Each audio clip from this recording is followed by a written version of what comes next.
ከአምላክ እየሰሙ ስለሚያስተላልፉ እሳቸው የማትቀበል ከሆነም በተዘዋዋሪ የሚያክል አምላክን እያስካድክን ያለው ማለት ነው። ስለዚህ ማድረግ አለብህ ነብዩ የአላህ ባሪያ እንደሆነ የምታምነው ባሪያ አምላክ ሳይሆኑ የአምላክ ባሪያና የአምላክ መልእክተኛ አምላክ በእሳቸው በኩል እንዳናገረ ማመን አለብህ። እንዲሁም ምሳሌ አንተ በኢየሱስ ጊዜ ብትሆን ማመን አለብህ። በአላህ ካመንክ በኋላ ቀጥሎ ማመን አለብህ አላህ ደግሞ ኢሳ እንደላከ ኢየሱስን እንደላከውና በኢየሱስ በኩል ቃሉ እንዳስተላለፈ ማመን አለብህ። ይሄን የምታደርግ ከሆነ ግን ዋና ቁልፍ ምንድነው? የማይቀያየረው ቃል ምንድነው ከተባለ ላኢላሃ ኢለላህ። አሁንም በአደም ጊዜ ከብዙ ሚሊዮን ዓመት ጊዜ የማይቀያየረው ነገር ምንድነው? በአላህ ማመን ነው። ግን ቀጥሎ የሚቀያየረው ነገር ምንድነው? ነቢያት በሙሴ ጊዜ ያለ ሰው በሙሴ ማመን አለበት። በአብርሃም ጊዜ ያለ ሰው በአብርሃም ማመን አለበት። ወላሁ አለም። አቡኪ ጨምርለት። እሺ ቆይ ኢምራን እኔ እናንተ እንጨርስ አለ መሰለኝ። አቡኪ ኢምሩ በጣም ስራ እየሰራው በጣም እያዳመጥኳቸው ነው። የሆነ ነገር እየጻፍኩኝ ስለሆነ ነው። ምንም እያወራሁ ያለሁት ሀሳብ ሲኖረኝ እገባለሁ ማለት ነው። ኢንሻአላህ ሀቢብሽ። ኦኬ ብዙ አታድርገው ጌች። እሺ ብዙ አታድርቀው ይምራል። አይ አላደርቀውም። አቡኪ ኧረ ማሻአላህ ችግር የለውም። አሁን እኮ እዚህ ጋር ያለ ሰውም እኮ አሳየ ክርስትና ስህተት እንደሆነ ካሳየ ከዚህ በላይ ምን ችግር አለ? ለምን አሁን አንተ ያልከኝ እኮ ኢየሱስን አልቀበልም አብን እቀበላለሁ፣ እኔም ነብዩን አልቀበልም አላህን እቀበላለሁ ያድናል ካልከኝ እኔም እንደዛ ይሄዳል። ኢየሱስን ሳትቀበል የዘላለም ሕይወት የለም። ይለያያል። እሺ አንዴ ጌቾ ረጋ ብለሽ ይለያያል። እንዴት ነው የሚለያይ ልንገርህ። አንዴ ከዛ ኢብሮ ትቀጥላለህ። ጌቾ አዳምጣኝ።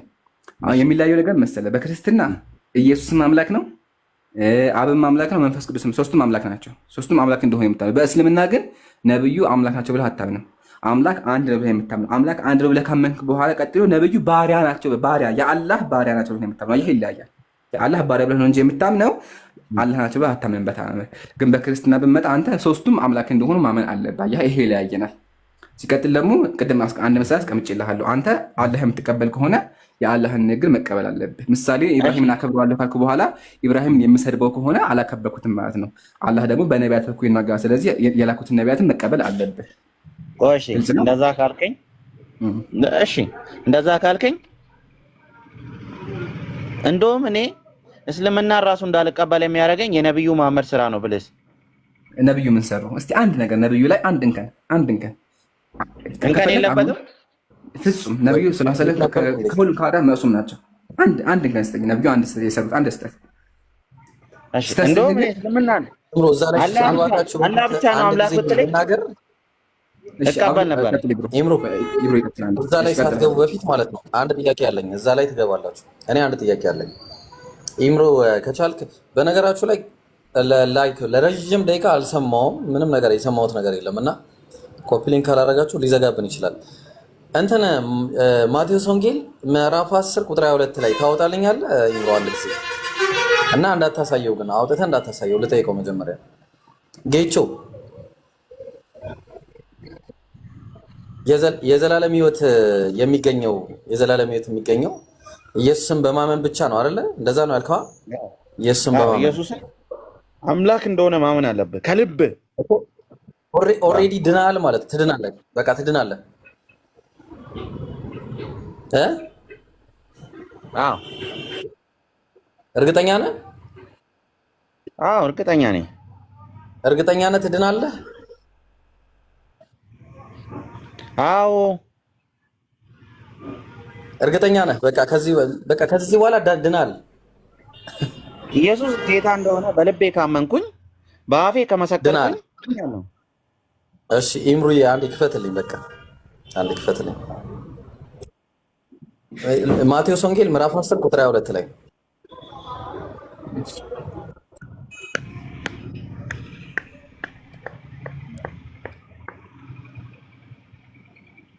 እሺ በአንዲቱ ከተማ መከራ ቢያዘ ቁጥር 22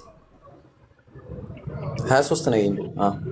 እሺ በሁሉ ስሜ የተጠላችሁ ትሆናለ እስከ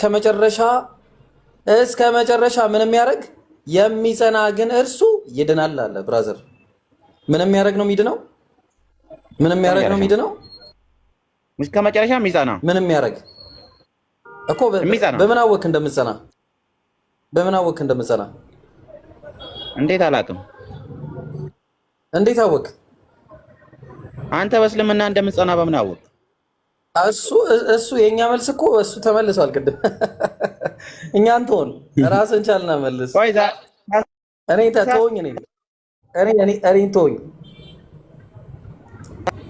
እኔ ተወኝ እንደምትጸና ምን እርግጠኛ አደረገ? የኢየሱስ ፍቅር ነዋ ያረገልኝ ዋጋ ስለማውቀው ነዋ። ኢየሱስ የከፈለልኝ ዋጋ ፍቅሩን ተወው። እስከ ዛሬ ድረስ ለምሳሌ ኡስታዝ ወሂድን ታውቀዋለህ? ኡስታዝ ወሂድን ታውቀዋለህ? አታውቀውም? ኡስታዝ ወሂድን አላውቀውም። አይ ብታውቀው ነገሩ እስካሁን ድረስ ሰልመ ነበር። ስማ እሱ አሁን ፓስተር ምናምን በቃ ትልቅ ደረጃ የነበረው ፕሮቴስታንት ነበረ። እሺ ስለዚህ አሁን እሱ ድኛለሁ ብሎ ያስብ ነበር፣ ግን አሁን ሙስሊም ነው እንደኛ ነው የሚሰራው እና አልጸየው ስላልጸና ምን ሰይጣን ተጠቅሞበት ነው። አልጸናማ እርግጠኛ አይደለም። አንተን የሚጠቀምበት ሳገቹ ወደፊት በምን ታውቃለህ? አንተ የክርስቶስ ኢየሱስ ባሪያ ነኝ፣ የኢየሱስ ልጅ ነኝ። ኡስታዝም እኮ እንደዛ ብሎ ነበር የሚያምነው። ኡስታዝ ወሂድም ድሮ እንደዛ ነበር የሚያምነው። ኡስታዝ ወሂድም ድሮ እኔ የኢየሱስ ወዳጅ ነኝ ብሎ ነበር። ንጽጽር ነበር። እንደዛ ከሆነ ከእስልምና በጣም የሚገራርሙ ሰዎች ጌታን የተቀበሉ ሰዎች የሉም። እሱ ሌላ እኛ እስካሁን እንደዛ አላጋጠመኝም። የሚቀርሻለሁ ይኖራል። ሁለተኛ ላሳየውና ዝም ልበል አንዴ። ሁለተኛ ላሳየው። ይሄ አንደኛ ይሄን ጨርሰናል። በቃ እንደ ዳንክ እርግጠኛ አይደለም፣ ጨርሰናል። ሁለተኛ ለምንድን ነው እርግጠኛ ያለው? ታወጣልኛለህ አለ ገና እርግጠኛ አይደለም እንደምትጸና። እሱ ሌላ ነው። አሁን ጥያቄ ልጠይቅ ነው። አሁን ሁለተኛ ጥያቄ ኢየሱስን ምን ብለህ ስታምን ነው የዘላለም ሕይወት የምታገኘው? ኢየሱስ ጌታ እንደሆነ በልብህ መታመን ጌታ እንደሆነ አልገባኝም እኮ። አሁን ኢየሱስ ጌታ እንደሆነ ታምናለህ፣ ትክክል ነህ። ኢየሱስ ሁለት ጥቅስ እሰጥሃለሁ። አንደኛው የዮሐንስ ወንጌል ምዕራፍ 12 ቁጥር 44 ላይ ታወጣልኛለህ? ኢምሮ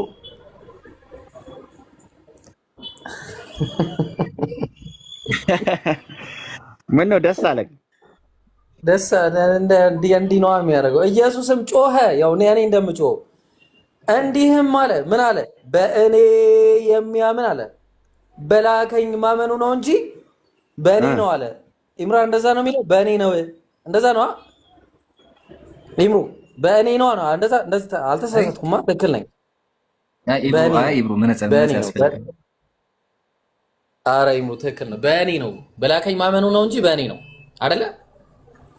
አልተሳሳትኩም። ጌቹ ነው እንደዛ ነው የሚለው? ጌቺ በእኔ ነው በእኔ ማመኑ ነው ይላል አይደለ? ጥቅሱን አንብበልኝ አንዴ። ኢየሱስም ጮሆ እንዲህ አለ፣ በእኔ የሚያምን በላከኝ ያምናል። በማን ነው የሚያምነው? በአባቱ። አረ ብራዘር፣ አረ አንብበው፣ በስነ ስርዓት አንብበው። ኢየሱስም እንዲህ አለ፣ በእኔ የሚያምን በላከኝ ማመኑ ነው እንጂ በእኔ አይደለም ይላል። አረ አይደለም አይልም። ነው ተሳስተሃል። ነው የሚለው በእኔ አይደለም ነው የሚለው በእኔ አይደለም አይደለም ነው የሚለው። የፕሮቴስታንትን አምጡ ባላቸው በእኔ ነው በእኔ ማመኑ ነው የሚለው። አማርኛ አየዋ። ችግሯ ምን መሰለ ብራዘር፣ ያው ኢየሱስ ይሄ ምን እያሳየ ነው? በላከኝ ማመኑ ነው እንጂ በእኔ አይደለም ማለት ጨረስን። ስለዚህ ኢየሱስን ስታምን አንዱን አምላክ ትቀበላለህ ማለት እንጂ ኢየሱስን መቀበል አይደለም። ተግባባን? ስለዚህ ኢየሱስን እንደ አምላክ ሳይሆን ሲጀመር አንደኛው ዮሐንስ መልእክት ላይ እኮ በቃ አሁን እኮ ጨረስን። አንደኛው ዮሐንስ መልእክት ምዕራፍ 5 ቁጥር 1 ላይ ክርስቶስ ነው ብሎ በኢየሱስ የሚያምን ሁሉ ከእግዚአብሔር ተወልዷልና አለ። ከእግዚአብሔር መወለድ ማለት ዳግም መወለድ፣ አዲስ ህይወት ማለት ነው አይደል? ኢየሱስን ምን ብለህ ስታምን ነው ዳግም የምትወለደው? ምን ብለህ ስታምን ነው? ክርስቶስ ነው ብለህ? አዎ ክርስቶስ ነው ብለህ ስታምን ትክክል። ጌታም ክርስቶስም አዎ ጌታና ክርስቶስ ጥሩ። ጌታም ክርስቶስም ያደረገው ማን ነው? አባቱ ነው።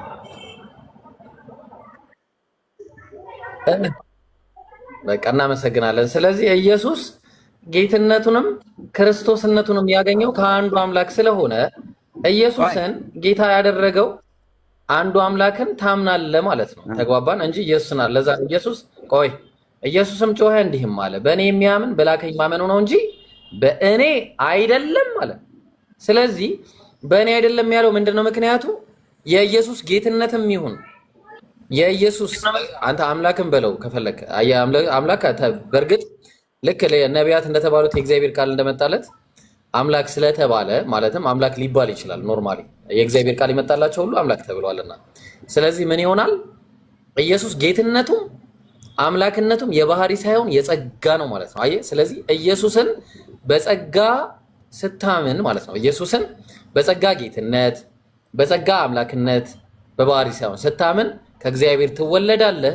የዚያን ጊዜ እስከ መጨረሻው የምትጸና ከሆነ ትድናለህ እንጂ ይሄ ድኛለሁ የሚባለው ነገር አይሰራም ማለት ነው። ስለዚህ ኢምሩዬ ቀጥል ኢንሻአላህ። እቺን ለማለፍ ፈልጌ ነው ማለት የገባሁት። ቀጥል። ኧረ ኢብሮ ጀዛከላህ ወላሂ የእስካሁን ፖይንት እጥፍ ያደረከው ከዘጋሁ ጌቾ ያው አንድ ሺህ ሰዎች ትጠይቃችሁ።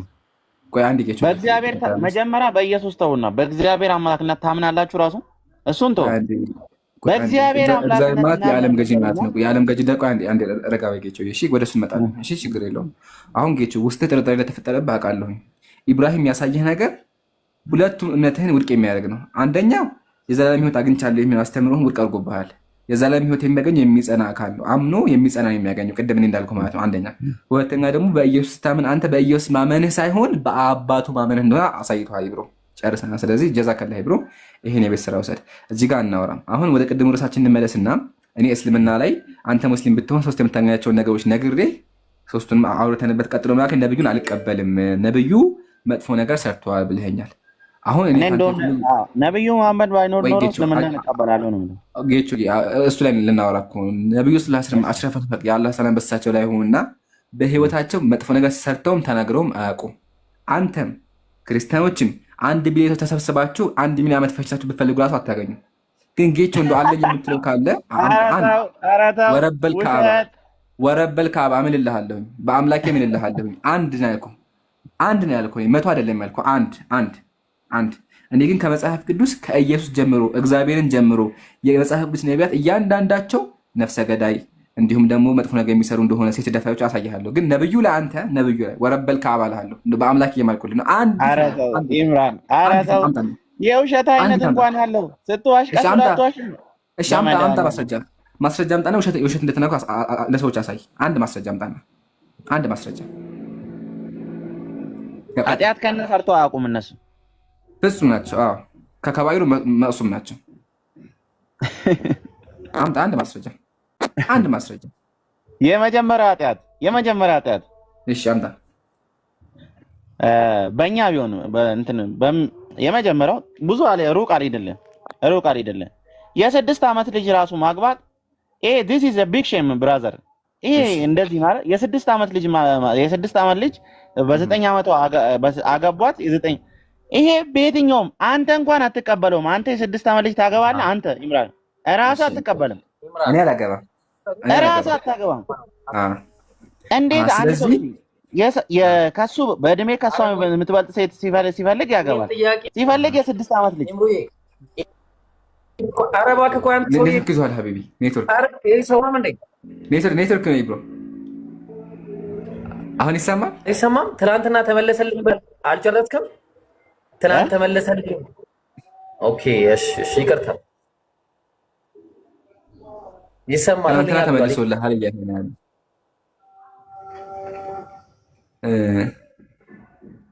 ኢብሮ የለህም። ምንም ያወራንህን አልሰማህም። ኡስታዝ ሰላም አለይኩም።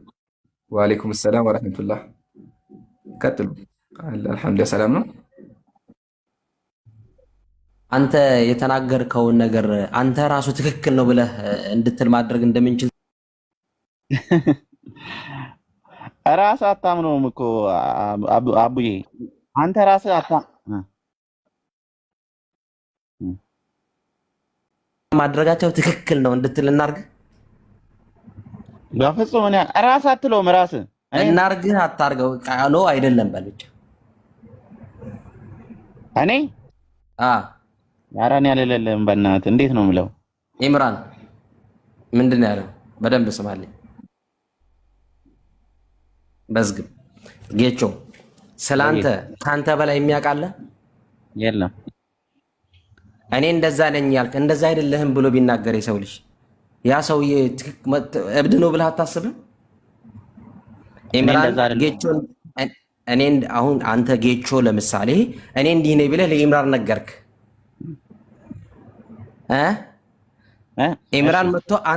ኢምራን መጥቶ አንተ እንደዛ አይደለህም ቢልህ አንተን ነው ማመን ያለብህ? ራስን ነው ማመን ያለብህ ወይስ ኢምራን ነው ማመን ያለብህ? እኔ ማመን ያለብኝማ ራሴን ነው። በጣም ጥሩ። ከባለቤቱ በላይ ያወቀ ቡዳ ነው ይባላል አይባልም? ይባላል። በጣም ጥሩ። በጊዜው እኔ ደርሻለሁኝ ካለች እሷን እንመናት ወይስ አንተን እንመነህ? እሺ እሷን ደርሻለሁ በጊዜው ደርሼ ነበረ ካለች ታምናታለህ ወይስ አታምናትም? እሷን እኛን ተወው። አይሻን ታምናታለህ አታምናትም? ምናልባት አይሻ በጊዜው ደርሻለሁ ልትል ትችላለች። ማቹር እንደሆነች አውቃለሁ። እሷ ምናልባት ማቹር ልትሆን ግን ደግሞ ልጨርስልህ። አይ እሱ በሁለተኛ ጥያቄ ነው። ማቹር የሆነች ሴት ማግባት እንደምትፈልግና ማቹር የሆነች ሴትን ደግሞ ማቹሪቲ ከደረሰች በኋላ ማግባቱ ለሷ ቅር ካላላት ምን ትላለህ አንተ? እኔ ተመችቶኛል ካለች ምናልባት እኔ በሆን ኖሮ አንተ አይደለም ስለሷን ያወራነው እሷ ትክክል ነህ ደርሻለሁ ካለችስ አልደረስክም ትላታለህ? እኔ በሆን ኖሮ ግን አይሻ ተሳስተሻል። አይደለም ስላንተ አልጠየቅንህም ብሮ፣ ስላንተ አልጠየቅንህም። እሷ ደርሻለሁ ካለች አንተ ምን ትላለህ ያልኩህ? በታ እንደዛ ብትለኝ እሷ ደርሳለች በጊዜው አባቷም እሷም ቤተሰቦቿም በአጠቃላይ በነበረው ማህበረሰብም ደርሳለች ተብለው ከታመነ ደርሻለሁ ብላ እሷ ከተናገረች አንተ ምንድን ነህ? እኔ በሆን ገጽጻታለሁ። እኔ አልቀበላትም። አይደል መገሰጽ የምትባለው ከምን አንጻር ልትገጻት ነው? ከሳይንስ አንጻር ልትገጻት ነው? አንተ ይሄን ጋብቻ የምትቃወመው ከሳይንስ አንጻር ነው? ከሞራሊቲ አንጻር ነው? ከእምነት አንጻር ነው የምትቃወመው ይሄን ጋብቻ? እኔ ከሞራሊቲ አንጻር የመጀመሪያው። በጣም ጥሩ። ሞራሊቲ የሚለካው በጊዜ ባለው ማህበረሰብ ነው ወይስ አሁን ባለው ማህበረሰብ ነው የሚለካው? ሞራሊቲው በጊዜው ባለው ማህበረሰብ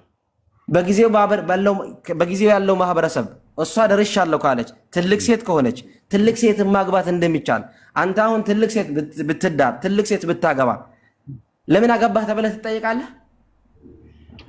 ለምን አገባ ላልባል እችላለሁ፣ ግን ደግሞ አንድ ሴት ትልቅ ሴት የምትባለው ከምን አንጻር ነው የሚባለው ነገር ምንድን ነው ታዲያ? በጊዜው ያሉ ማህበረሰቦች ትልቅነቷን ማረጋገጥ አለባቸው።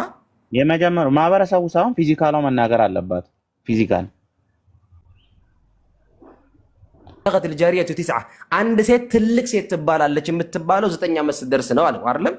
9 ዓመት የደረሰች ሴት ደግሞ ትልቅ ሴት ትባላለች። አሁን ላይ 18 ዓመት ሴት የምትባለው ሴት በጊዜው በዛ ዘመን 9 ዓመት የደረሰች ሴት ትልቅ ሴት ትባላለች ይላል ማለት። ሞራሊቲ ሴንሳቸው ከዛ አንጻር ነው። በዛ ዘመን የነበረ ሰውና አሁን የነበረ ሰው አንድ ነው። ተዋብዱ በዛ ዘመን የነበረ ሰው ትልቅ ሴት ተባለች እኮ ጌቹ። አሁን በደንብ ስማ። ሞራሊቲ ነው ብላል። ከሞራሊቲ አንጻር ትልቅ ሴትን ማግባት አትችልም? ትችላለች ከሞራሊቲ አንጻር በቃ ከሞራሊቲ አንጻር ከቻለች፣ ከሳይንስ አንጻር ቅሬታ ከሌለ፣ ከሃይማኖት አንጻር ቅሬታ ከሌለ እኔ ደርሻለሁ እያለች አንተ ምን ቤት ነህ ነው የምልህ። ማመን አለማመን ያንተ ፈንታ ነው። አሁን ታምናታለህ አታምናትም? እሷን እኔ ግን በሆነ እኔ ገጽጻታለሁ እንጂ እኔ አልቀበላትም። አንተን አይደለም ከምን አንጻር ትገጽጻታለህ? አልደረሰችም ልትላት ነው? አሁን እኔ ለምሳሌ አንተን አይደለም አልደረስ ምን ብለህ ነው የምትገጽጻት? ምን ብለህ ትገጽጻታለህ አንተ? አይሻ ልጅ ነሽ አንቺ ገና 6 ዓመትሽ ነው የምላታ። አይደለም በ6 ዓመቷ አይደለም በ9 ዓመቷ ነው። በ6 ዓመቷ ታጨች፣ በ9 ዓመቷ ገባች፣ በግንኙነት አደረገች። እሺ 9 ዓመቴ ትልቅ ሴት ነኝ አለች። ምንድን ነው የምትለው? ህፃን ነች ልትላት ነው? ህፃን ልጅ ነች። 9 ዓመት ሰው አስበሃል? ኢማጂን አግታል። አብዱ ግን ምን አይነት ኢማጂን የምታደርገው ከምን አንጻር ነው አልኩህ እኮ ከሞራሊቲ አንጻር ከሳይንስ አንጻር ካልከኝ በጊዜው የነበሩ ሰዎች ትልቅ ሴት መሆኗን መሰከሩ አይደል? ኢምራአ የሚለው የአረበኛ ቃል ምን እንደሆነ ታውቃለህ?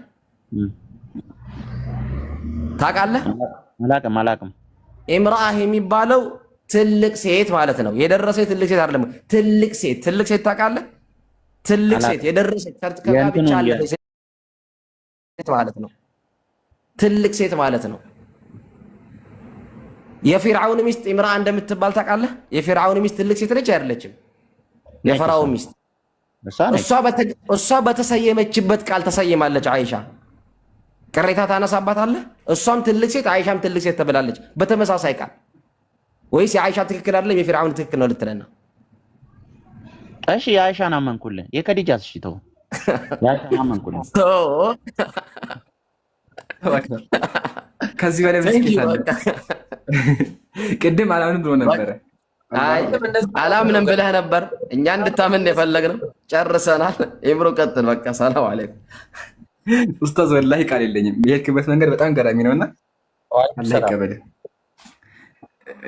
አላሁ አክበር ብዬ ከዚህ በላይ ደስታ ሊገልጽ አልችልም። ሪካርድ ካደረጋችሁ ሪካርድ ኔትወርክ የተስተካከለ ላላ ሀቢቢ በጣም ይቋረጣል። ምስሉን አንተኑ ይቀያየራል። በጣም ይሰማል። ኔትወርክ አሁን ተስተካከለ። አረ ለአላህ ብላችሁ እንዴ 1.1 ሰው አለ። እኔ እኮ ምንድን ነው የምትሰሩት? ቤቱ ሲዘጋ ነው እንትን ለምን ነው ኮፒሊንግ የማታረጉት? ከተዘጋ ምን ካርጉ በቃ እንዴ ኮስተር በሉና አንድ ጊዜ ኮፒ ነው። አንደኛ እሱ፣ ሁለተኛ ትላንትና ልክ እንደዚህ ነበረ። ትላንትና ልክ እንደዚህ ነበረ ያመነው ለኔ ማለት ነው። የአይሻን ጉዳይ ልክ እንደዚህ አዎ ትክክል ነው የአይሻ ጉዳይ ጥያቄ የማያስነሳ ነው ብሎ ልክ እንደዚህ ነበር ወላሂ ያመነው። ጌቾ ግን እንደዚህ አይነት አካሄድ አቆም። እሺ ለማንኛውም ኡስታዝ አቡ ሙአዊያ ጀዛከላህ ኸይር። ቀጥሉ። አሁን ጌቾ አልሐምዱሊላህ ኡስታዛችን አላህ ይቀበለው። አይሻ እና ነብዩ ጋብቻቸው አይሻ ፈቃደኛ እንደነበረች እንደደረሰች አሳይቷል። ጋብቻው ችግር እንደሌለበት በድሮ ጊዜ ሰዎች ተወው እንደሚደርሱ አሳይቷል። አሁን ጌቾ በተመሳሳይ ደግሞ መጽሐፍ ቅዱስ ላይ ጡት ያላወጡ ህፃናት እንደሚያገቡ ታውቃለህ? ጡት ያላወጡ? አዎ ህፃናት ማለት ነው። ገና ጉርምስና ያልደረሱ። እኔ አላውቅም። እሺ መጽሐፍ ቅዱስ ክፈት፣ አሳየኝ። መጽሐፍ ቅዱስን ክፈትና መኃልየ ላይ ሂድ። የራስህ መጽሐፍ ቅዱስ እኔ ክፈትልህ፣ አተልቁኝ። እኔ ከፍትልሃለሁ፣ ችግር የለውም።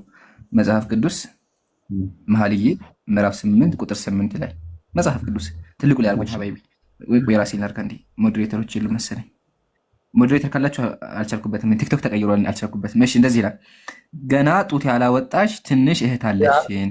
የሰማህ ነው ጌቾ? ይሰማል? ገና ጡት ያላወጣች ትንሽ ገና ህፃና ትንሽ እህት አለችን። ለጋብቻ ብትጠየቅ ለዚህ ለእህታችን የምናደርግላት ምንድን ነው አሉ። ጡት የላትም ትንሽ እህት። አያህ። ስለዚህ በመጽሐፍ ቅዱስ ራሱ ጡት ያላወጣች ሴት ታገባ ነበር። ምን ትላለህ? እድሜ ያላስቀመጠ ሶሪ ጣልቃ ገባው። መጽሐፍ ቅዱስን የትኛው መጽሐፍ ቅዱስ? ቆይ ተራ እየጠበቅን መጽሐፍ ቅዱሱ አሁን የነበርኩት አዲሱ መደበኛ ትርጉም 1997 የነበርኩት። ከፈለክ አዲሱ መደበኛ ትርጉም ማንበብ እችላለሁ አለኝ። ይህችው ምን ትላለህ? አዲሱ መደበኛ ትርጉም ያው እንደዚህ ይላል፣ ትንሽ እህት አለችን ጡትም ገና አላወጣችም ይላል። ትንሽ እህት አለች ጡትም ገና አላወጣችም። ስለ እርሷ በምንጠየቅበት ጊዜ ምን ማድረግ እንችላለን? መጽሐፉ ከፈለክ ያው እጅ ላይ ያለ ይሄ ነው መጽሐፍ ቅዱስ። ከፈለክ በዚህም ከፍቼ ላሳይህ እችላለሁ። ያው የፕሮቴስታንት አዲሱ መደበኛ ትርጉም የጴንጤዎቹ።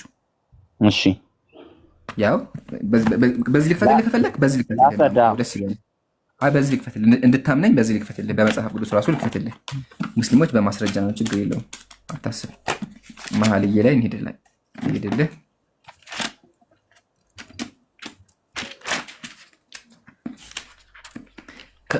ከምሳሌ በኋላ አይደለ? መኃልየ ከምሳሌ በኋላ መሰለኝ። ምሳሌ ነው መኃልየ ሰለሞን። አይ ከምሳሌ በኋላ ነው። አንድ ቼክ አድርገው። አግኝቼዋለሁ። ያው መኃልየ 8:8 ይታያል። ያው በመጽሐፍ ከፍቼልሃለሁ። እንደዚህ ይላል፣ ትንሽ እህት አለችን ጡትም ገና አላወጣችም ይላል። ይታያል።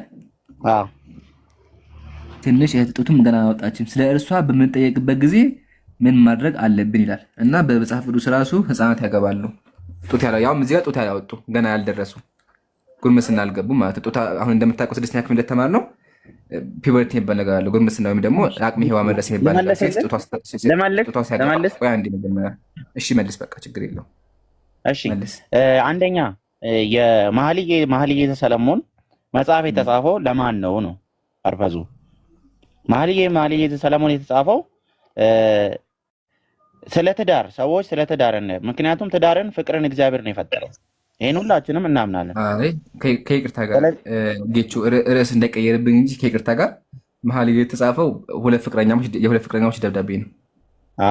የሰሎሞን ብቻ አይደለም፣ የሰሎሞንና የወጣቷ የከወልደዋ ልጅ ደብዳቤ ነው። ሁለቱ ፍቅረኛሞች ነበሩና በፍቅር ውስጥ ነበሩ። ከዛ በኋላ ቴሌግራም ምናምን ሜሴጅ ስላልነበረ በደብዳቤ የሚጻፍ ደብዳቤ ወጥቶባቸው።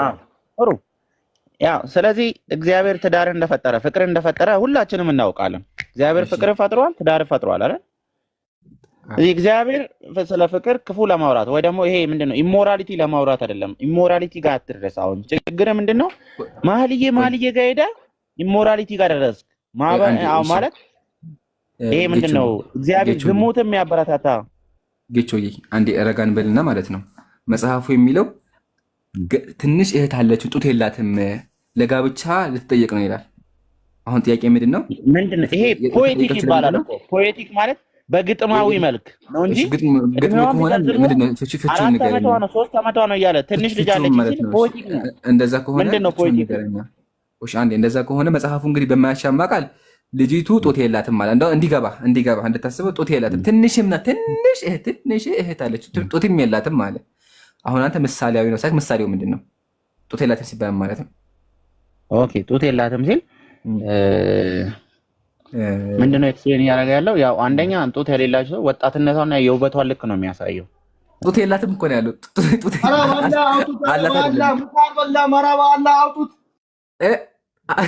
አውጡት ጮህ እኮ አንተ ከጎን ያለው ጌቾ ችግር የለውም።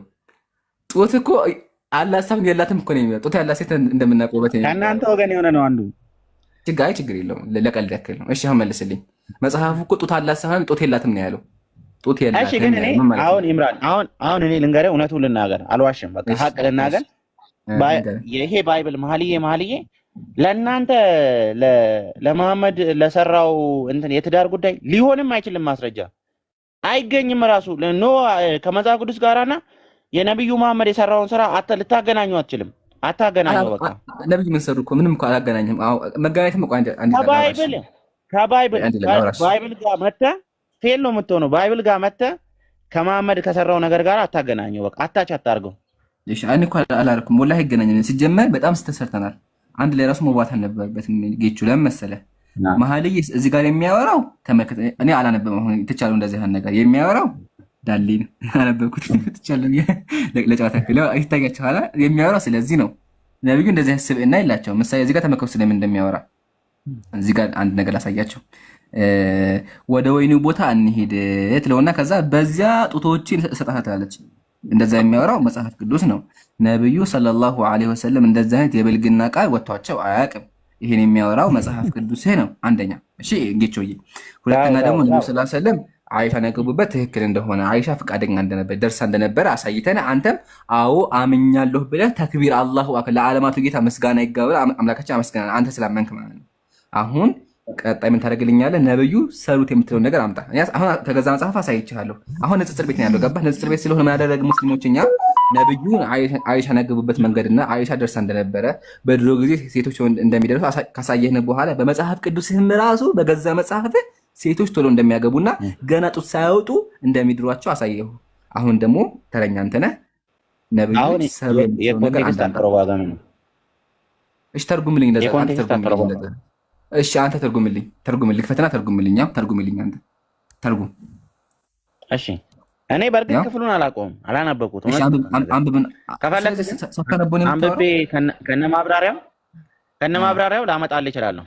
በቃ እኔ በየትኛውም ነገር አሁን ሀሳብን ተቀብያለሁ ስልህ እኮ የአቡ የቅድም ያለው ሀሳብ በዛ ዘመን በሞራሊቲ በነበረ ሞራሊቲ ነው። ከመጽሐፍ ቅዱስ አንጻር በፍጹም የአንዲት 6 ዓመት ልጅና 9 ዓመት ጋር አይቀበልም። ችግር የለውም። ዋናው እስልምና ላይ ያለው ተመልሷል ነው ጌቾ። ችግር የለውም። አሁን እሱን ተው፣ ወደ ኋላ እሱን ተው። መጽሐፍ ቅዱስ ላይ ያሳየው እርሳው። አሁን ቅድም ቻሌንጁ ምንድን ነው? አንተም ክርስቲያኖችም ዓለም ላይ ተሰብስባችሁ ነብዩ ሰሩ የምትሉትን አንድ ስህተት አምጡ አልኳችሁ። አንድ ኃጢአት፣ ወንጀል፣ አንድ ብልግና አምጡ አልኳችሁ። አመጣ ተራህን ጠብቅ ወገናችን። በተራ ሁላችሁም ትጠይቃላችሁ። አሁን ጌቾ አምጣ፣ አንድ አምጣ። እሺ ማስረጃ። አዎ ሰሩ የምትሉትን ነገር ነብዩ ሰሩ የምትለውን አንድ ስህተት። እሺ ነብዩ ሰሩ የሚለው ነገር የመጀመሪያው ነገር ምንድነው? እኔ በዚህ ጉዳይ ነው የትዳር ጉዳይ ላይ ነው የሰራው ነገር። ቀጥልሽ። የትዳር ጉዳይ ምን ሆነ? 11 ሚስቶች ማግባታቸው የአንድ ሃይማኖት መምህር ሆነ 11 ሚስት ማግባት እንደሌለበት በእኔ እምነት ማለት የአንድ ፋውንደር ኦፍ ሪሊጅን የሚባል አንድን ሃይማኖት ጀመረ የሚባል ሰው እንዴት ነው 11 ሚስቶች ይኖሩታል? ብዙ ጊዜ ደግሞ ነብዩ መሐመድ ዊክነሱ ካየ የሴክሹዋል ነገር እንደሆነ ያሳያል። አንድ ስቴፕ ባይ ስቴፕ። አሁን ኢብራሂም መዝግብልኝ ምንድን ነው ያለው? ስህተት የሚለው ደግሞ ነብዩ ብዙ ሚስት ማግባታቸው ነው። እሺ አሁን ይሄን ያዝልኝና አንድ ነገር ልንገርህ። ይሄንንም ትክክል ነው እንደምትል አደርጋለሁ ወይስ አደርግህም? ኢብራሂም ኡስታዝ እንደጠየቀህ እንዴት ነው ትክክል የምታደርገው? እሺ ኮሜንት ላይ ጻፉልኝ። ምንድን ነው ያለው? ትክክል ነው በተአምር አልልም ብሏል። እሺ አሁን ቀስ ብለን በአላህ ረጋ ጌቾ እባክህ እንታም። እኔ ታውቀኛለህ፣ ያልመ ሰው ነኝ፣ የተረጋጋው ሰው ነኝ። ከኢብሮ ጋር ስንገናኝ ብቻ ነው የሚበሳጨው ኢብሮ። አይ ኢብሮማ ከባድ ናት፣ አትችለው። ኢብሮ ይበሳጫል ስለማይችለኝ ነው እኮ። ኧረ አይደለም ኢብሮማ ተው፣ ቅድም እኮ አሳየህ። አሁን ቆይ ረጋ በል ጌቾ፣ አሁን ረጋን በልና እየተማመንን እንሄድ። እሺ አሁን ስንጀምር መጀመሪያ ማለት ነው ነብዩ የመጀመሪያ ሚስታቸውን ያገቡት መቼ ነው? እንትና ማን ነበር ስምህ ጌቾ? የመጀመሪያ ሚስታቸው ማለት ነብዩ መጀመሪያ ያገቡት ማንን ነው? ከዲጃን ነው። ከዲጃን። እሺ ከዲጃን ሲያገቡ ስንት ዓመታቸው ነበር? ከዲጃ ሲያገቡ እኔ እንጃ እድሜውን አላውቅም። ነብዩ 25 ዓመታቸው ነበር። እሺ አሁን የ25 ዓመት ወጣት ከሆኑ ጌቾዬ፣ የ25 ዓመት ወጣት ከሆኑ አንድ ወጣት ሰው ምንድን ነው ማግባት የሚፈልገው? ወጣት ሰው እኔ በሆነ አሁን በዚህ ዘመን ያለ ሰው ቢሆን ወደ ታች ያለ ሰው ነው ማግባት የሚፈልገው። ማለት ወጣት ወይም ደግሞ 20 ዓመት የሆነ 18 ዓመት የሚያገባው አይደለ? አሁን ለምን ይሄ ሴክሹዋል የሚባል ነገር አሁን ወንድ ሊያፈቅር የሚችለው በቃ ወጣት ምናምን ቆንጆ ሴት የሚወደው። ነብዩ ግን ያገቡት ማን? ኸዲጃ ስንት ዓመቷ ነበር? ኸዲጃ የዛን ጊዜ 18 ዓመቷ ነበር ወይስ ስንት ዓመቷ ነበር? ኧረ ነው አይደለ? እኔ እንጃ ወደ 50 60 ቤት መሰለኝ። 40 ምናምን ዓመቷ ነው፣ 45 ዓመቷ ነው። አየህ አሁን አንተ እንዳልከው ነብዩ ሴቶችን ማግባት ፈልገው ሲሆን መጀመሪያ ሚስት ሲያገቡ ለምንድን ነው የ45 ዓመት ሴት የሚያገቡት? የ45 ዓመት ሴት ለምን ያገባሉ? አግብታ የምታውቅ ለምን እንደዛ ገቡ? አሁን አንተም እኮ ብለህ ያቅድም ነብዩ እውነት እንደው በቃ ለፍቅር ፈልገው ምናምን ከሆነ ቆንጆዋን ሴት መርጠው ነብዩ እንደምታውቅ በጣም ቆንጆ ናቸው።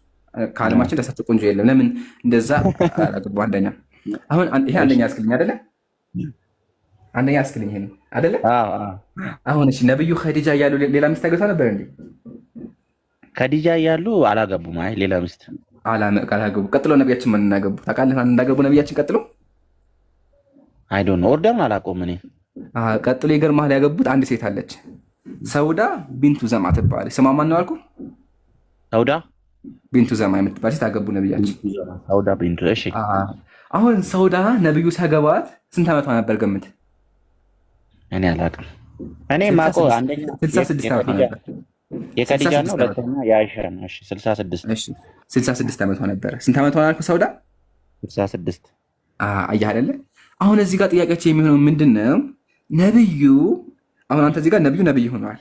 ኦኬ አሁን እዚህ ጋር ነብዩ እውነት ለፍቅር ቆንጆ ሰው ማግባት ፈልገው ከሆነ ለምንድን ነው የ66 ዓመት በቃ ኦልሬዲ በጣም ያረጀ ሴት ናት ያገባት? ለምን አገባት 66 ዓመት ሴት ብለህ ታስባለህ? ነብዩ ለስሜት እንዴ ያረጀ ሴት ጋር ለመተኛት ነው ልትል ነው ወገናችን? እኔም እሱ እኮ ነው ግራ የሚገባኝ። ልንገርህ፣ በቃ ልመልስልህ። ምን እንዳገባት ምንድን ነው ፐርፐዙ ነው? በቃ ላሳየህ ምን እንደሆነ ተመልከት። ኻተመን ንቡዋ መጽሐፉን ነው። ኻተመን ነብይ መጽሐፉን ነው። እንደዚህ ይላል ወተዘወጀሃ ነብዩ ሚን ባዕዲሃ ነብያችን ያው ከዚህ ጋር ምንድን ነው እሱ? አይ የሸርህ መጽሐፍ ነው። ስለ ነብዩ ታሪክ የሚናገር መጽሐፍ ነው። እሺ ስለ ነብያችን ነው። ሳሂህ አልቡኻሪ ነው አይደለም። ኻተመን ነብይ ይባላል እኮ ኻተመን ነብይ ሰለላሁ ዐለይሂ ወሰለም ስለ ነብያችን የሚያወራ ከፈለክ በብዙ ሐዲስ አሳይ። በሐዲስም አላሳይ ካለው ችግር የለውም። በሐዲስም አወጣልሃለሁ ችግር የለውም። ያው አለኝ። እሺ ሰሂህ ሙስሊም ላይ አወጣልሃለሁ። ረጋ ሐዲስም አወጣልሃለሁ ችግር የለውም። ረጋ ብላለሁ እኮ ገናች። እሺ እንደዚህ ተመከት። ወተዘወጀ ነብዩ ሚን ባዕዲሃ ቀብለ الሂጅራ ሳውዳ ቢንቱ ዘምዓ ነብያችን ሳውዳን ከዛ በኋላ አገቡ። ወካነት ፊ ነህዊ 66 ዓመት ሞልቷት ነበረ። ከዛ በኋላ ወለም ተኩን ፊ ጀማሊ ኸዲጃ ቆንጆም አልነበረችም ማለት። ወካነት ቀድ አስለመት ግን ደግሞ አርጂታ ቢሆንም ሙስሊም ነበረች። የዛን ጊዜ ሳውዳ ሰለመች፣ እስልምናን ተቀበለች። ከዛሳ ወሃጀራ ኢለል ሐበሻ ወደ ኢትዮጵያ ስደት ገብታ ነበረ። ወደ ኢትዮጵያ ስደት ወደ ኢትዮጵያ መጣች ስደት። ከዛሳ ወማተ ዘውጁሃ ባሏ ሞተባት። ሰማ ባሏ ሞተባት። ወካነ አህሉሃ ላያዛውን አለ ሽርክ ቤተሰቦቿ ጣዖት አምላኪዎች ነበሩ። ስለዚህ ፈኢን አደት ኢለይሂም ወደ እነሱ ከተመለሰች ጣዖት አምላኪ ያደርጓታል። ስለዚህ ፈተዘወጀሃ ነብያችን አገቧት። ለምን? ሂማየተ ሊዲኒሃ ሚነል ፊትና እሷ ፈተና ውስጥ እንዳትወድቅና የሚጠብቃት እንዳታጣ ነብያችን እንደሚስታቸው ያዟት። አየህ አይደለ? ለምን ባሏ ሞተባት። እንዲሁም ደግሞ ወደ ቤተሰቦቿ የምትመለስከው ቤተሰቦቿ ጣዖት አምላኪ ስለሆኑ ጣዖት አምላኪ እንዳያደርጓት 66 ዓመት ብትሆንም ቆንጆ ባትሆንም አገቧት። አየህ አይደለ? ስለዚህ ነብዩ ያገቧት ለስሜት ሳይሆን እሷን ለመጠበቅ ነበረ። ለምን ጠበቋት ስንል በጣም ደረጃ ሴት ስለነበረችና እንዲሁም ደግሞ ባሏ ስለሞተባት። አየህ ነብያችን ስብዕናቸው አየህ። ግን እውነት ነብዩ ለስሜት ቢሆን ኖሮ እኮ ኧረ እሷ የ66 ዓመት ሴት ለምን ዞር ብላ ያሉ ቆንጆ ሴት እያለ ጌቹ አየህ አይደለ? እሺ ስለዚህ አንደኛ አየህ አይደለ ነብያችን ያገቡት ለምንድን ነው ካልን ለእሷን ለመጠበቅ ነው። ተስማማ? ሶስተኛ ሐፍሳ አለች። ሐፍሳ ቢንቱ ዑመር። ሐፍሳ ነብዩ ሳይገባት ስንት ዓመቷ እንደሆነ ገምት። አንተ ንገረኝ። ሐፍሳ ኦልሞስት ወደ 53 ዓመቷ ነበረ። 40 የሚሉ አሉ። ብቻ ግን በጣም እሷም ኦልሞስት ወደ 40 ገብታ ነበር ሐፍሳ ቢንቱ ዑመር። እሺ ሐፍሳ መጀመሪያ በእስልምና የማን ልጅ ናት? መጀመሪያ የዑመር ልጅ ናት። እሺ ተመከት ዑቅደቱል አህሊ ሱና መጽሐፍ ነው። እንደዚህ ይላል ወካነት በድርየን ሸሂደ በረን ባሏ ምን ነበር? ባሏ የበድር ተዋጊ ነበረ። ከዛ በኋላ ባሏ ሞተባት። ባሏ ከሞተባት በኋላ ዑመር ረዲየላሁ ዐንሁ ያደረገ ወደ ነብዩ መጣና ነብያችን አግቧት አላቸው። ወደ ዑስማን መጣና ዑስማንን አግቧት አላቸው። መጀመሪያ ዑስማን ረዲየላሁ ዐንሁ። ከዛ በኋላ አቡበክርን አለ። ከዛ ነብያችን አገቧት። ታሪኩ ይሄን ባጭሩ አየህ አይደለ? እዚህ ጋር ምን ተፈጠረ? የሰማኸኝ ከሆነ ባሏ ሞተባት። አይተህ ከሆነ አግብታ ነበረ። ባሏ ከሞተባት በኋላ ዑመር ረዲየላሁ ዐንሁ ያደረገ አባቷ ታላቅ ሰሃቢይ ነው። አባቷ ያደረገ ወደ ዑስማን ሄድና አገባት አላት። ዑስማን አላገባም አለ። ከዛ ነብያችን እሺ ብሎ አገባት። ለምን አገቧት ካለ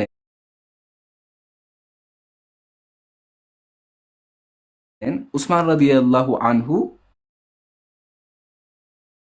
የእሳቸው ቅርብ ሰው ነው። ስለዚህ ዝምድና ለመቀጠል በደም ለመተሳሰር ብለው እንዲሁም ባሏ ስለሞተባት አግብታ የምታውቅ ብትሆንና እድሜዋም ትልቅ ቢሆን አገቧት። አየህ አይደለ?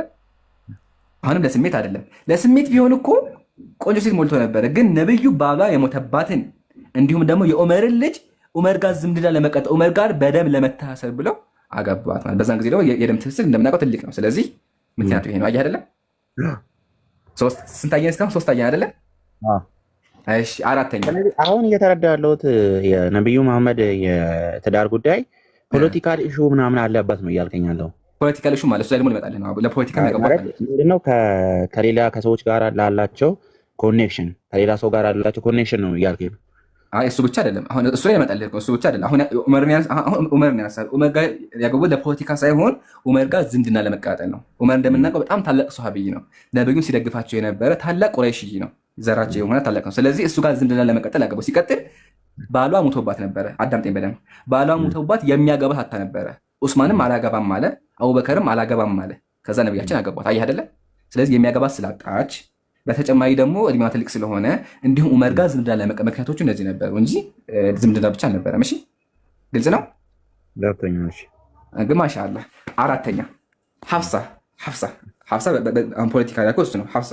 ሐፍሳ የሌላ ሀገር ሴት ነበረች፣ የንጉስ ልጅ ነበረች። ከጦርነት በኋላ ጦርነት ካለቀ በኋላ ትማረክና እስረኛ ትሆናለች። እስረኛ ከሆነች በኋላ ሰዎች መጥተው ለነቢያችን ይነግሯታል። ሐፍሳ የምትባል ሴት አለች። አሁን ነብዩ እሷን ካገቧት ከነዛ አገር ጋር ምን ይገኛል? ሰላም ይወርዳል። እንደምናውቀው እርስ በርስ አገር ለአገር ይጋባ። አሁን በድሮ ጊዜ ብትመለከት ፍራንሶች ለጀርመኖች ዝምድና ወይም ደግሞ ሁለቱም ሀገር ሰላም እንዲሆን ለምን የሚወለደው ልጅ ጠቢቡ ሰለሞንም ሲያደርግ የነበረው የጠቢቡ ሰለሞንም እንደዚህ ያደርግ እንደነበረ እሱን ነው ያልኩህ። ይሄ ሁልጊዜ ሁሉም ሀገር ላይ ያለ ለምን ከተባለ ሐፍሳና ነብዩ ከተገቡ የሚወለድ ልጅ ምንድን ነው የሚሆነው? ወይም ደግሞ ቀጣይ ልጅ የሚሆነው የሁለቱም ሀገር ነው። ስለዚህ የሁለቱም ሀገር ጦርነት ውስጥ አይገቡም። ለምን? ተስማምተዋል። በቃ ከስምምነትም አልፈው መሀላቸው ምን አለ? መሀላቸው ዝምድና አለ። ስለዚህ ነብዩ ምን አደረገው? ሐፍሳ አግብታ የምታውቅም ብትሆን አገቧት። አየህ አይደለ? እዚህ ድረስ መጣ። አሁን አይሻ ጋር ደግሞ እንምጣ። እኔ እኮ ብያለሁ፣ ግን እዚህ ጋር ማወቅ ያለብህ ነገር ጌቾ፣ አንድ ወንድ ሴክሹዋሊ ለስሜት ከሆነ ሴት የሚያገባው ቆንጆ ማግባት ያለበት አይደለ? ጌቾ ሴት ማግባት ያለበት አይደለ? ከቆንጆ ደግሞ ምን አለባት? ድንግል አይደለ? ድንግል ይፈልጋል አይደለ? ግን ነብዩ ድንግል አግብቶ ያውቃል? እኔ አላውቅም። ኢንፎርሜሽን አይሻ ብቻ ከአይሻ ውጭ ነብዩ ድንግል አግብቶ አያውቅም። አየህ አይደለ? ስለዚህ አሁን አንተ እንዳልከው ነብዩ ለስሜት ቢሆን ኖሮ ራሳቸውን ለማስደሰት ቢሆን ኖሮ እኮ ድንግሎችን ቆንጆችን ባይዘዊ ማወቅ ያለብህ ነገር ነብዩ ነቢይ ሲሆኑ ሴቶች እየመጡ አግቡኝ እንኳን ብሎ ያውቃሉ። በጣም ብዙ ቆንጆ ሴቶች ነበሩ፣ የቆሬ ሴቶች፣ የመዲና ሴቶች አሉ። ግን ነብዩ እነሱን አላገቡም። አየህ አይደለ? እያንዳንዱ ጋብቻ ብትመጣ አሁን አሳይቻለሁ። እስካሁን አይተህ ከሆነ እነሱን ለመጠበቅ አግብተው የፈቱ ባሎቻቸው የሞቱባቸው ናቸው። አሁን አይሻ ጋር እንምጣ። የአይሻ በጣም መታየት ያለበት ነገር ነው። እሺ አሁን አይሻ ጋር ስንመጣ የአይሻ ከሁሉም የሚለየው ነገር አለ። አይሻ ረዲየላሁ አንሃ የአይሻ ምን ይለየዋል ካልከኝ፣ መጀመሪያ አይሻ ከሁሉም ሴቶች በላጭ ናት። እሺ ተመልከት፣ ሐዲስ ልጥቀስልህ። ሰሒሁል ጃሚዕ ሐዲስ ቁጥር 2117 እንደዚህ ይላል፣ ኢነ ፈድለ አይሻ ኒሳ ከፈድል ሰይድ አለ ጣዕም፣ ከሁሉም ምግብ ሰይድ የሚባለው ምግብ እንደሚበልጠው ሁሉ የአይሻ ደግሞ ከሁሉም ሴቶች ትበልጣለች። ስለዚህ አይሻ ረዲየላሁ አንሃ በጣም የተከበረች ሴት ናት። እሺ አሁን ነብዩ አይሻን ለምን አገቡ ካልን ተመልከት፣ ጅብሪል ዓለይሂ ሰላም መጣ። ሰሒሁል ቡኻሪ 3800 ላይ ማለት ነው። ረአይቱኪ ነብያችን ረአይቱኪ ፊል መናሚ አለ። አይሻ ሆይ እኔ እኮ በህልሜ አየሁሽ አሉ። ከዛ በኋላ ጅብሪል መጥቶ ማለት ፈአክሽፉ አንሃ ስገልጥሽ አሉ፣ በህልሜ ተሸፈኝ ስገልጥሽ፣ ፈኢዛ ህያ አንቺን አየሁሽ፣ ፈአቁሉ እንየኪ ሀዛ ሚን ኢንዲላሂ ዩምዲሂ፣ ይሄ ነገር ከአላህ ከሆነ አላህ ያሳካዋል አልኩኝ አሉ። አየህ አይደለ? ስለዚህ ከማጋታቸው በፊት አላህ በህልም አሳይቷቸው ነበረ። እንደምናውቀው ደግሞ የነቢያት ህልም ወህይ ነው፣ ራእይ ነው። እሺ ስለዚህ ነብዩ ያዩት ህልም ትክክለኛ ነበረ። እሱ ምንድነው? አይሻን ሳያገባት ማለት ነው። ተስማማን? እዚህ ድረስ ግልጽ ነው። ለምን አገባት ካለን ደግሞ አንድ ነገር ላንሳለን። አይሻ ረዲየላሁ አንሃ የሚለያት ነገር አለ። እርሱ ምንድነው? በጣም አዋቂ ነበረች። ከሁሉም ዓለማችን ላይ ካሉ የሐዲስ ዘጋቢዎች አንደኛዋ እሷ ናት። ለእኛ ከ2000 በላይ ሐዲስ ዘግባልናለች። ከ2000 በላይ የነቢያችንን ንግግር ዘግባልናለች። ማወቅ ያለብህ ነገር ምን አድርጋለች? ዘግባለች። አሁን አንድ ነገር ላንሳ። ነቢዩ ሰለላሁ ዐለይሂ ወሰለም ውጭ ላይ ሰሃቦችን ያስተምራሉ። ወንድ ተማሪዎች አሏቸው፣ ተከታዮች አሏቸው፣ ያስተምሯቸዋል። ስለዚህ ወንዶቹ ምን ያደርጋሉ? ወንዶቹ እየጻፉ ለቀጣይ ትውልድ ያስተላልፋሉ፣ ቁርአንም ይማራሉ። ግን ደግሞ ቤት ውስጥ የሚፈጠረውን ነገር ማን ይዘግባል? ጌቾ ነቢዩ ቤታቸው ሲገቡ ሰሃቦች የሉም፣ ነቢዩ ሚስቶቻቸው ብቻ የሚሆኑት አይደለም። ስለዚህ ማን ይዘግባል ነው። ቤት ውስጥ የሚፈጠረውን ነገር ደግሞ መታወቅ አለበት አይደለም።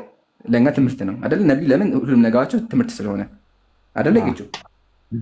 ስለዚህ አላህ ምን አለ ቁርአን ላይ አላህም ብላዛቸው የነቢያችን ሚስቶች ወዝኩርነ ማ ዩትላ ፊ ቡዩቲኩና፣ እናንተ የነቢያችን ሚስቶች አላቸው ቤታችሁ ውስጥ ነብዩ የሚያደርጉትን ነገር በሙሉ ዘግቡና አስተላልፉ፣ አስተምሩ አላቸው። አይ አይደለ? አላህ ያዛቸው ምን ብሎ አዛቸው?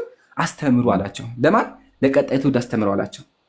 ማስተማር ይችላሉ፣ አብዛኛው ሰሃቦች አስተምረዋል። ግን ቢያስተምሩም ደግሞ አይሻ በጣም ብልህ ነበረች፣ አእምሮዋ ሰፊ ነበረ። ለዛ ነው ሰሃቦች ምን አሉ? የአይሻ የሰሃቦች እውቀት በሙሉ ቢሰበሰብ አይሻ ጋር ቢደመር የአይሻ እውቀት ይበልጥ ነበር አሉ። አይሻ እውቀቷ ሰፊ ነበረ። ወላ ሐታ ሰሃቦች ምን ያሉ አነስ ምን አለ? ረአይቱ መሸኸተ አስሃቢ ረሱልላህ የስአሉነሃ አኒል ፈራኢድ፣ ታላላቅ የነብዩ ተማሪዎች ታላላቆቹ ሰሃቦች መጥተው ከሷ ይማሩ ነበር። አያህ። ስለዚህ ነብዩ ሰለላሁ ዐለይሂ ወሰለም በማግባታቸው እንተገኛ አይሻ ረዲየላሁ ዐንሃ ቤት የሚፈጠረውን ነገር ዘግባ አስተላለፈች። አሁን ላይ የምንጠቀምበት ሐዲሶች ራሱ ሰሒሁል ቡኻሪ ብትል ሰሒሁ ሙስሊም ብትል አብዛኛው ሐዲስ የዘገበችው አይሻ ረዲየላሁ ዐንሃ የአላህ ሰላም በሷ ላይ ይሁን። ስለዚህ ነብዩ አይሻ ያገቡበት ምክንያት አላህ ለምሳሌ ያሳያቸውና የሚፈጠረውን ነገር እንድትዘግብ ነበር። አላህም እንዳዘዛት ዘግባ አስተላልፋለች ማለት ነው። ግልጽ ነው። ግልጽ ነው። እሺ በቃ እሺ ተቀብያለሁ። እሺ በቃ ይሄን ያልኩ አያህ ነብዩ አንድ ነገር ተሰርተው አቁም። አላሁ አክበር። እናመሰግናለን። ጌቾ ተባረክ። አሁን እንደዛ ካልከኝ ኢንሻአላህ በዚህ ነገር ደስተኛ ነው ወይ ነብዩ ብዙ ሚስቶች ማግባት? አሁን እኔ ከጠቢቡ ሰለሞን ጋር ላገናኝልህና እና በብሉይ ኪዳን የነበሩ ነቢያቶች እንደ አብርሃም የተለያዩ ሰዎች አንድ ሚስት ሁለት ሚስት ያገባሉ። ግን ደግሞ እግዚአብሔር በአዲስ ኪዳን አንዱ ራሱን ኮቨነንት ካረገበት ከለወጠው ነገር በትዳር ጉዳይ አንድ ለአንድ መሆን እንዳለባቸው እና ነብዩ መሐመድን እነዚህ ሴቶች ብዙ ማግባቱ እግዚአብሔርን ደስተኛ ያደርገዋል። አላህ ደስተኛ ነው ወይ በዚህ ነገር? ምክንያቱም ፌር የሆነ ነገር በመሃላቸው ላይኖር ይችላል። እነዚህ ነገሮች በራሱ አሁን አንድ ነብይ ነው ስለ መንፈሳዊ ጉዳዮች መስራት አለበት። ቤት ውስጥ ያሉ ጉዳዮችን ኮንትሮል ለማድረግ አይከብደውም ወይ? ደግሞ ከአላህ ጋር ያለውን ግንኙነት ማለት ከነዚህ ሰዎች ጋር እንደውም አንድ ጊዜ እርታ አድርግልኝና ይሄ ውሸት ይሁን እውነት ይሁን በአንዴ ከ9 ሚስቶች ጋር የማደር እንትን ምናምን እንደተጻፈ እኔ አላቅም፣ ግን ሶርሱን አላቅም። ምናልባት እናንተ ላትቀበሉ ትችላላችሁ፣ ታማኝ ሶርስ ላይሆን ይችላል። እንደዚህ አሁን ነብዩ ሰለሞን አንዱ ከእግዚአብሔር ከለየው ነገር አንዱ ብዙ ሚስቶች ማግባት 700 ሚስቶች በላይ እንደነበሩት ታውቃለህ። ይሄ አሁን ከእግዚአብሔር ለይቶላ አብርሃምን ወደ ጣዖታዊ አምልኮ ሰዎች እንደሚመራ ለዚህ ነው አንዱ እግዚአብሔር በአዲሱ ኪዳን ካደረገው ነገር አንዱ ሰዎች አንድ ለአንድ ሚስት እንዲያገቡ። ለምን አሁን አንተ ኢምራን ሁለት ሚስት ብታገባ ከአንደኛዋ ለአንደኛዋ ታዳላለህ። የሰው ልጅ ነህና ማዳላት አይቀርም። ይሄ ነብዩ መሐመድን እንዴት ነው ምን አርግቷቸዋል? አላህ ደስተኛ ነው ወይ በዚህ ጉዳይ ላይ? እግዚአብሔር አሁን ስለ ሰለሞን ብትጠይቀኝ እግዚአብሔርን እንደለዩት ከእግዚአብሔር እንደውም መጨረሻ ላይ ሄዶ ለጣዖታዊ አምልኮ እንኳን እንዳሰገዱት ያሳያል። አንድ የሃይማኖት መምህር ደግሞ አንድን የሚመራ ሰው ከሆነ እንዴት ነው ይሄንን ነገር ኮንትሮል አድርጎት በዛ ዘመን ሊኖር የቻለው? አሁን አስብ፣ ጠቢቡ ሰለሞን 300 ሚስቶች አሉት ማለት እንዴት ነው በዛ ዘመን የመንፈሳዊ ነገሮችን የእግዚአብሔርን ነገር ለመስራት ምንድነው ዲፊካልት አይኖረውም ወይ? አስብ፣ አንድ ሚስት እንኳን በዚህ ዘመን ከባድ ነው። አንድ ሚስት በዛ ዘመን ደግሞ አስብ 11 ሚስቶች ሲኖሩት ሃይማኖቱን ለማስፋፋት ለዛ ነገር ችግር አይሆኑበትም ወይ? ወይስ ደግሞ ዝም ብሎ ቁጭ አርግቶ ሚስቶቼ ናቸው ብሎ ልክ እንደ ቤት ውስጥ እንትን ያደርጋቸው ወይስ ያወያያቸው ነበር? ይሄን መልስልኝ ኢምራን። እሱ ጥያቄ ኢንሻአላህ አብዛኛው ጥያቄ መልስልሃለሁ። ከመጀመሪያው ስትጀምር እንዴት ብሎ ያስተዳድራቸዋል? ብዙ እኮ ናቸው ላልከው ራሳቸው ሚስቶቹ ይናገራሉ። 11 ሰው ማለት አንድ ፋሚሊ ናቸው። እነዚህ ሰዎች ፎከስ ይፈልጋሉ፣ ትኩረት ይፈልጋሉ፣ የሆነ ነገር ይፈልጋሉ። ከሱ የሚፈልጉት ነገር ይኖራል። ነብዩ መሐመድ ደግሞ የሃይማኖት መምህር ነው። ሃይማኖትን ነው የሚያስተምረው። በየትኛው ሰዓት ነው እነዚህ ነገሮች የተናገርኩት ንግግር ወይ ውሸት ነው ወይ በአንድ ቀን ከ9 ሴቶች ጋር አደረ የሚል አለ። አሁን ይሄ እንዴት ነው? ውሸት ነው ወይስ ታማኝ መረጃ ምንጭ ነው? አይደለም። በዛው ከነገርከኝ ሰምቻለሁ እኮ ጌቾዬ፣ መልቀም አይጠበቅብህም። እሺ ልመልስ። ሚዩት አድርገህ አዳምጠኝ።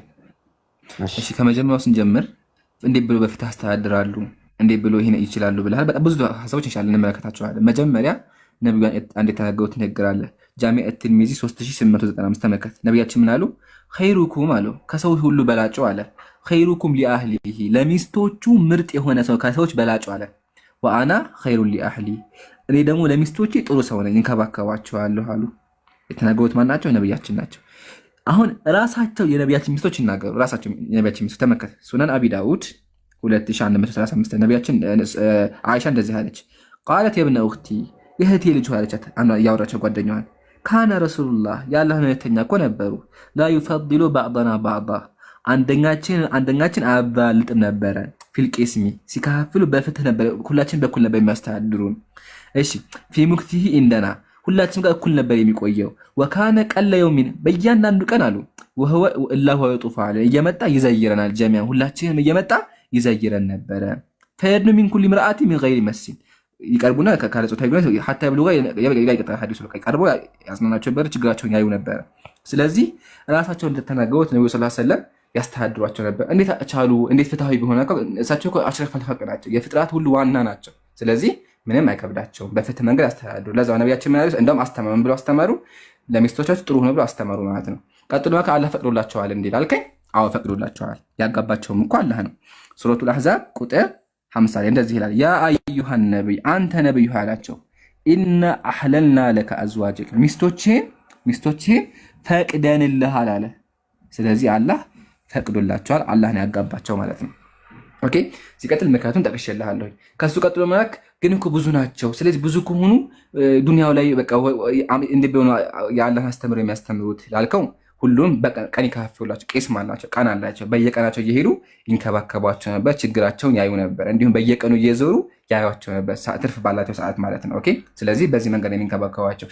ሲቀጥል ደግሞ ቅድም ጠቅሼልሃለሁ፣ ሁሉም ያገቡበት ምክንያት ብንመለከት እያንዳንዱ እነሱ ለመጥቀም ነው እንጂ ለራሳቸው ስሜት አልነበረም። ለዛው ድንግል አግብተው የሚያውቁት ድንግል አይሻን ብቻ ያገቡት። ከሱም አልፎ ደግሞ እድሜያቸው 40-60 ዓመቱ ያገቡበት ምክንያት ይሄ ነው። ቀጥሎ በመጽሐፍ ቅዱስ እኮ ሰለሞን 100 ሺህ ሚስት አግብቷል፣ 1 ሺህ ሚስት አግብቷል እና ለዛ ነው የተሳሳተው ብለኸኛል። ግን ችግሩን መሰለህ 700 ሚስቶች እና ዕቁባቶች ነበሩት ይላል። 300 1 ሺህ በአጠቃላይ 1 ሺህ ናቸው። አሁን ችግሩን መሰለህ 1 ሺህ ሚስት ነው ያለው ሲደመሩ ማለት ነው 700 እሺ 700 ሲደመር 300 1 ሺህ ነው የሚሆነው። 1 ሺህ ሚስት ነው ያለው ሰለሞን። እንዲሁም ዳዊት 8 ሚስት አለው በመጽሐፍ ቅዱስ ራሱ። አብርሃም 2 ሚስት አለው፣ ሙሴ 2 ሚስት አለው። እያንዳንዱ ነቢያት ብንመለከት በመጽሐፍ ቅዱስ ራሱ በጣም ብዙ ሚስቶች የነበሯቸው። ግን የሚገርመው ነገር መሰለህ እግዚአብሔር ወቅሷቸው አያውቅም፣ እግዚአብሔር ተቆጥቷቸው አያውቅም። ዳዊት 8 ሚስት ሲያገባ እግዚአብሔር አልተቆጣውም። እንዳውም ያለው ምንድነው? አንሶ ቢሆን እጨምርልህ ነበር ነው ያለው እግዚአብሔር። መጽሐፈ ሳሙኤል ላይ እግዚአብሔር ምንድን ነው ያለው? 8 ሚስቶች አጋብቻለሁኝ አንሶ ቢሆን ኖሮ እጨምርልሃለሁ ነው ያለው። ኦኬ ስለዚህ በመጽሐፍ ቅዱስ ራሱ ነቢያት በጣም ብዙ ሚስት ያገቡ ነበረ። ስለዚህ ኃጢአትን የምትል ከሆነ ወንጀል ነው፣ ከእግዚአብሔር አርቋቸዋል የምትል ከሆነ እግዚአብሔር ከእግዚአብሔር የሚያለቅ ስራ ታዛቸው እንደነበር እየተናገርክ ነው ያለው። ለምን እግዚአብሔር ራሱ ለነቢያቶቹ 8 ሚስት አሁን እዚህ ጋር ሲያገቡ የነበሩ ሚስቶች በእግዚአብሔር ፍቃድ ተመርቶ ነው። ለምሳሌ አጋር የአብርሃም ፍቃድ አልነበረችም ማለት። ቆይ አንዴ ለምን ተቋርጠኛል? አልጨረስኩም እኮ እኔ ስታወራ እኮ አዳምጫለሁ አይደል እንዴ? እኔም ደግሞ አዳምጠኝ እሺ። እሺ መጽሐፈ ሳሙኤል ምዕራፍ 12 ተመልከቱ። ተናጋሪው እግዚአብሔር ነው። እግዚአብሔር እንዲህ ይላል። እግዚአብሔር ምን አለ? ተመልከቱ። የጌታህን ሚስት ሰጠሁ አለ። ተናጋሪው እግዚአብሔር ለዳዊት የጌታህንም ሚስቶች በብብትህ ጣልኩልህ፣ ሚስቶችን ሰጠሁ አለ። ከዛ ይህም አንሶ ቢሆን ኖሮ ከዚህ የበለጠ ጨምርልህ ነበር አለ። ሚስቶች ሰጥቻለሁ፣ ሚስቶች አንሶ ቢሆን ኖሮ ጨምርልሃለሁ አለው። ስለዚህ እግዚአብሔር ለነቢያቶቹ ሲያጋባቸው ሲሰጣቸው ነበረ። ስለዚህ ከአንድ በላይ ማግባት ዝሙት ከሆነ ዋና ዝሙት ሲያሰራ የነበረው እግዚአብሔር ነው ማለት ነው። ለምን እግዚአብሔር ለዳዊት 8 ሚስት አጋባው።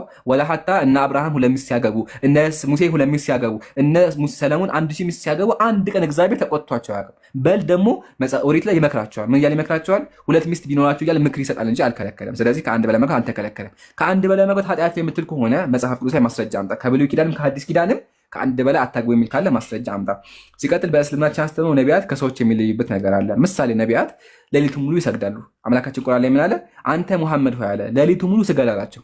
ነቢያችን ሌሊቱ ሙሉ ይሰግዳል። እኔ ግን አልሰግድም ሌሊቱ ሙሉ። ኢብራሂም አልሰግድም ሌሊቱ ሙሉ። ኦኬ ግን ነብዩ ምን ያደርጉ? በየቀኑ ይሰግዱ ነበር። ከሰዎች ይለያዩ። ጾም ነቢያት በጣም ብዙ ጊዜ ይጾሙ ነበር አይደለ? እኛ ግን ሁልጊዜ አንጾምም።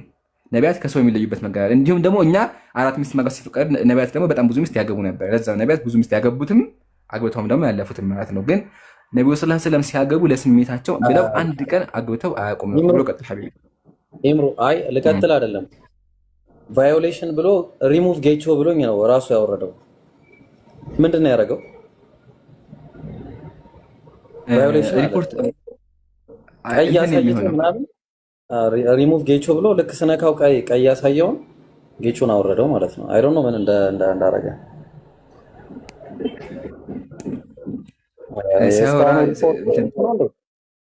ወይስ ቫዮሌት አድርገው? አይ ክርስቲያኖች ሪፖርት አድርጎበት እንዳይሆን ሪፖርት ሲደረግብህ እኮ እንደዛ ነው። ሪፖርት ተደርጎበት ወይም ደግሞ ያወራው ነገር ስህተት ነው ብሎ ካሰበ ነው የሚያወርደው። ለምንድን ነው ያወረደው? እንደዛ እኔ እንጃ ቫዮሌሽን ነው። ቫዮሌት አድርጋል ይላል እንትኑ። እንደዛ ነው አምጥቶ ራሱን ያወረደ። ኤኒዌይስ ቀጥሉ ቀጥሉ። እሺ ስለዚህ አጀማተ ሁላችሁም ኮፒ ሊንክ አድርጉ። ጌች አሁን እንቀጥላል። በቃ ረጋ ብለን እናወራሽ ፕሊዝ። አሁን ጌቾ ከመጀመሪያው ስንጀምር አላህ እንደፈቀደላቸው አሳይቻለሁ አይደለ? ሱረቱል አሕዛብ ቁጥር 50 ላይ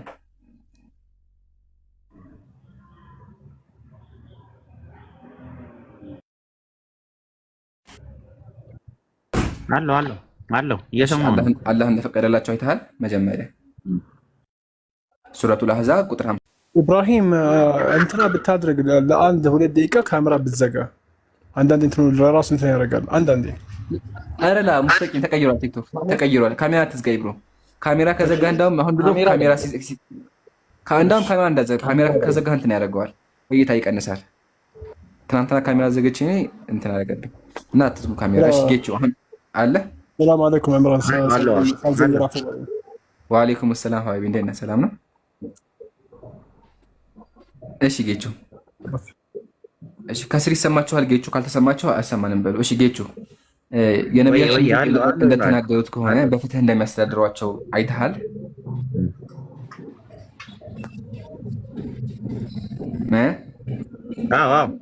እሺ ነብዩ ደግሞ ጥሩ ሰው እንደነበሩ ለሚስቶቻቸው አይተሃል? ሰሂሁል ቡኻሪ ሰሂህ አቢ ዳውድ 2135 ላይ አይተሃል? እሺ አይቻለሁ። እነዚህ ማሻአላህ። እሺ እና ደግሞ ለሁሉም ቀን እንዳላቸው አይተሃል? በቀን እንደሚያስተዳድሯቸው በየቀኑ ይሄዱ አሳይተኝ። ማሻአላህ ኢንፎርሜሽን አይቻለሁ። እሺ አሁን ያልተመለሰልህ አለ? ተመልሶልኛል። በቃ የአይሻም የእንትኑን ጉዳይ የፖለቲካል ነገር እንደነበረ በጊዜው ባሎቻቸው ሲሞቱ እንደሚያገባቸው እንደነበረ ነግረኛል። ማሻአላህ በቃ ዋናው እሱ ነው። በጣም ደስ ብሎናል ስለተመለሰልህ። አየህ አይደለ? ስለዚህ ነብዩ ሰለላሁ ዐለይሂ ወሰለም ስተሰጥቶ አንድ ስተሰጥቶ አያውቁም። አሁንም አንድ ልስጥ የመጨረሻ ድል፣ ከዛ ይበቃል ወይስ ይብቃው? ይብሮ ሌላ ሰው ካለ እንትን ይበልና ለዛሬ እሱ ይብቃ። ቅድም ኤርሚያስ የሚባል ልጅ በጣም መጠየቅ ፈልጎ ነበረ። ዛሬ ጌችዬ በጣም ጥሩ ነው፣ ደስ ይላል የነበረ ቆይታ። መልስም ተመልሶልሃል።